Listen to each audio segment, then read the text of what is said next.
Masih bersama kami di Metro Update pemirsa, 6 orang korban kembang api yang meledak di Wihara Brahrang Binjai dibawa ke rumah sakit Delia Langkat. Para korban menderita luka-luka, 2 diantaranya luka serius.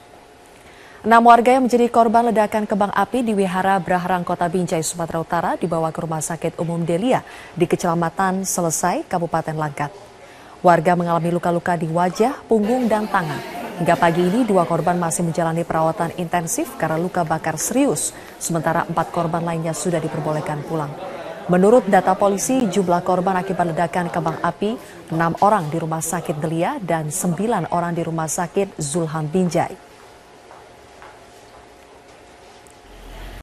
Pada Senin malam, pasca ledakan di Wihara Brahrang Kota Binjai, Sumatera Utara, pesta kembang api langsung dihentikan. Pesta kembang api ini dalam rangka Imlek Malam ke-8 atau Imlek Tebu. Pihak panitia langsung menghentikan acara dan membawa semua korban ke rumah sakit terdekat. Akibat kejadian ini, puluhan warga dan petugas Satpol PP mengalami luka, termasuk Wali Kota Binjai, Riyadil Akhir Lubis.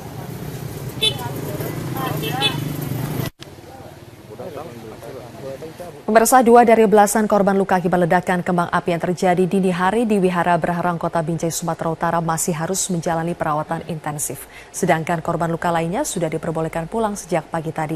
Untuk mengetahui informasi selengkapnya, rekan kami Risti Ayu akan melaporkan langsung dari Medan, Sumatera Utara. Risti, bagaimana kondisi 2 korban yang masih menjalani perawatan? Sylvia, data yang kami terima dari 17 korban yang terupdate tadi pagi, 2 diantaranya betul masih harus menjalani perawatan intensif di rumah sakit setempat karena mengalami luka bakar yang cukup serius hampir di seluruh tubuhnya, serta mengalami gangguan pendengaran sehingga perlu penanganan medis yang lebih lanjut, terutama antar dokter spesialis. Dan keduanya menjalani perawatan di Rumah Sakit Delia Kabupaten Langkat yang berjarak kurang dari 1 meter atau perlu menempuh sekitar 10 menit dari lokasi peristiwa ledakan kembang api di Wihara Brahrang Kota Binjai. Sebelumnya diketahui di Rumah Sakit Delia Kota Binjai ini ada 5 korban yang menjalani perawatan, namun 3 diantaranya sudah dipulangkan pada pagi hari tadi bersamaan dengan 12 korban lain yang juga dirawat di rumah sakit lainnya, yakni Rumah Sakit Umum Zulham Kota Binjai. Dan diketahui 2 korban yang masih dirawat ini bersama dengan 6 lainnya yang sudah pulang adalah warga yang tengah menyaksikan pesta kembang api saat perayaan ritual sembahyang tebu yang biasa dilaksanakan pada hari ke-9 setelah Imlek. Sedangkan 9 korban lainnya adalah petugas Satpol PP yang tengah mengamankan jalannya ibadah sembahyang tebu. Sylvia. Lalu bagaimana dengan kondisi di wihara saat ini?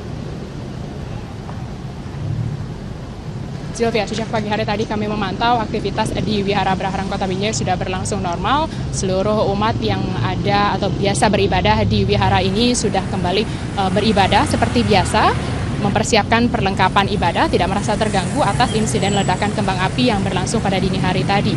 Sedangkan untuk sisa pecahan ledakan yang sempat berserakan di sekitar Wihara Brahrang ini juga sudah dibersihkan oleh pihak panitia wihara. Namun pihak wihara hingga kini belum dapat dikonfirmasi atas ledakan kembang api yang diketahui telah terjadi sebelum sempat dinyalakan oleh pihak panitia.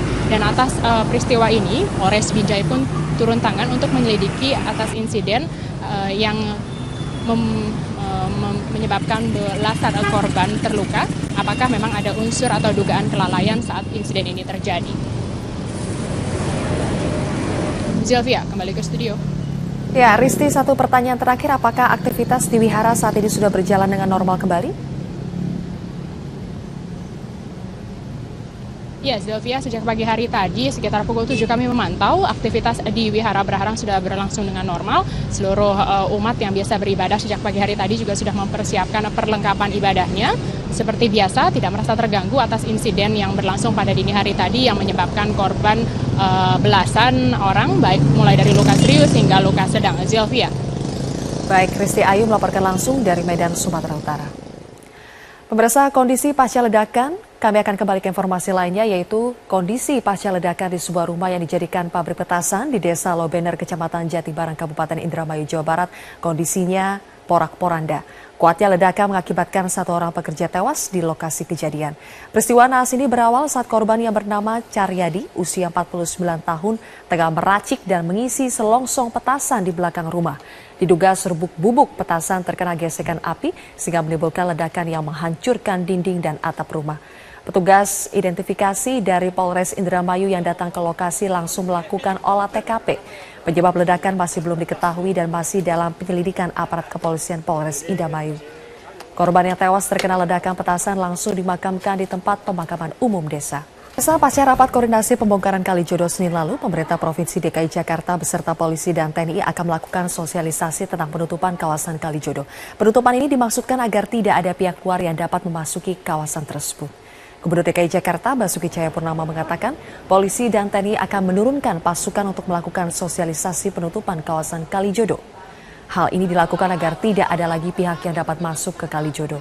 Ahok mengaku pihaknya sudah pernah melakukan pembersihan di Kalijodo pada tahun 2002 dan 2010, namun tidak secara tuntas sehingga kondisinya kembali seperti semula.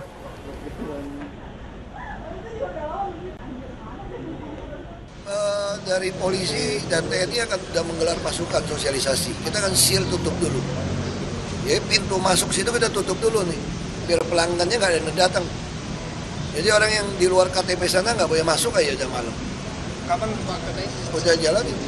Saya bilang kalau mau bersihin kan tahun 2003, 2002 pernah, 2010 pernah, tapi nggak pernah bersih tuntas, masih sisain 1-2.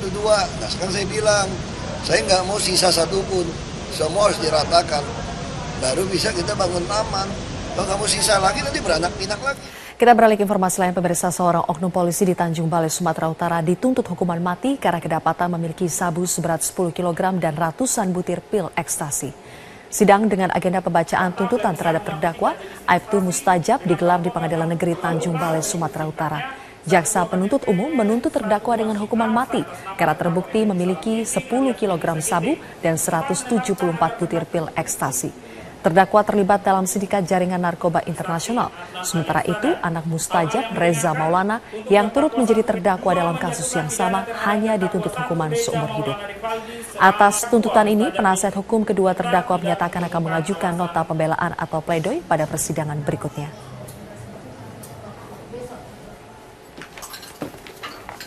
Sementara itu, aparat Polres Sumbawa, Nusa Tenggara Barat melakukan penggerebekan di rumah seorang oknum kepala dusun Desa Berora, Kecamatan Lopok, Kabupaten Sumbawa. Dari hasil penggerebekan, polisi mengamankan sebanyak 7,5 gram sabu dan 1 unit senpi jenis airsoft gun dan uang hasil penjualan sabu. Menurut pengakuan tersangka, ia mendapatkan sabu tersebut melalui jasa seorang kurir dan dibeli dari kota Mataram.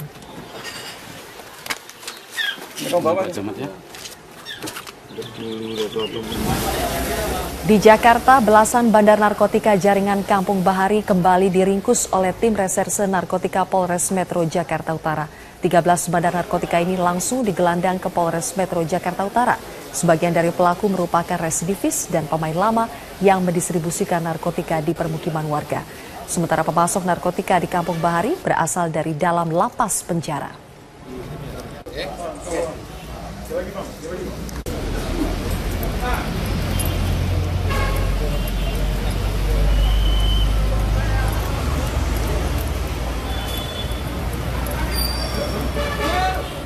Hujan deras yang terus mengguyur pegunungan Papua membuat jalan Trans Papua di Kabupaten Tolikara, Papua longsor. Akibatnya akses jalan darat dari Wamena menuju Tolikara dan pegunungan lainnya terputus.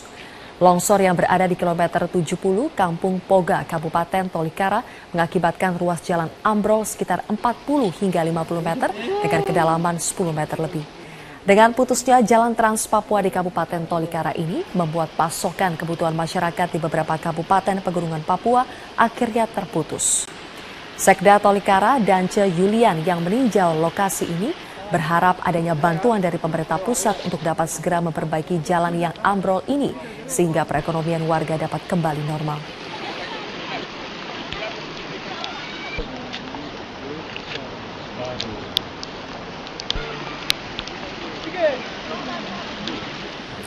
Pemirsa, akibat hujan deras membuat beberapa sungai di beberapa daerah meluap sehingga mengakibatkan banjir seperti yang terjadi di Karawang, Jawa Barat. Akibat luapan Sungai Citarum, sejumlah permukiman warga terendam banjir. Menurut warga desa Karangligar, Kecamatan Teluk Jambe Barat, Karawang, Jawa Barat, permukiman mereka terendam banjir. Selain meluapnya Sungai Citarum, juga karena adanya hujan dengan intensitas tinggi di Kabupaten Karawang. Selain merendam permukiman warga, banjir di Karawang juga memutus akses jalan antar kecamatan di Karawang Barat. Sementara itu di Kabupaten Pangandaran, Jawa Barat, sedikitnya 134 jiwa dari 29 kepala keluarga di Desa Sukanagara, Kecamatan Padaherang harus diungsikan dengan menggunakan perahu tradisional dan perahu karet oleh petugas. Evakuasi ini dilakukan petugas karena ketinggian air yang merendam permukiman warga saat ini terus meninggi hingga mencapai 1,5 meter.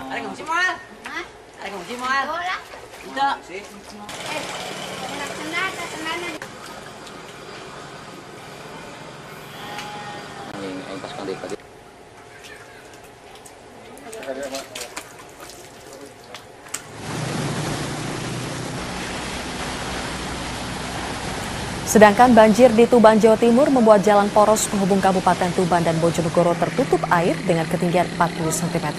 Akibatnya arus lalu lintas dari kedua arah macet panjang.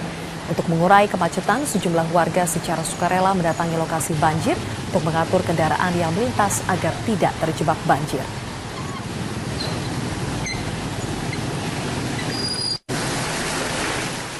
Masih terkait banjir, pemirsa, sebuah jembatan di Desa Beber, Kabupaten Cirebon, Jawa Barat dan di Desa Alur Lipat Timur, Kecamatan Julok, Aceh, ambruk.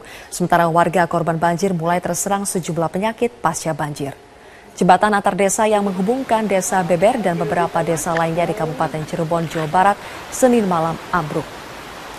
Menurut warga, ambruknya jembatan disebabkan oleh keroposnya tiang penyangga.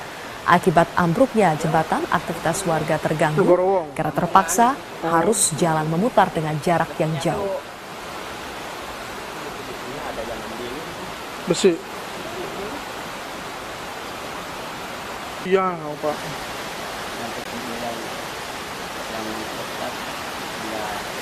Makirang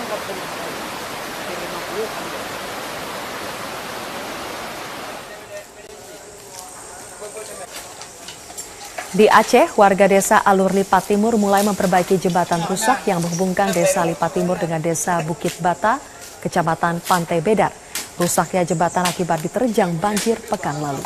Perbaikan dilakukan secara swadaya dan memanfaatkan batang pohon sebagai tiang penyangga jembatan, karena pemerintah setempat belum memperbaiki bantuan kepada warga.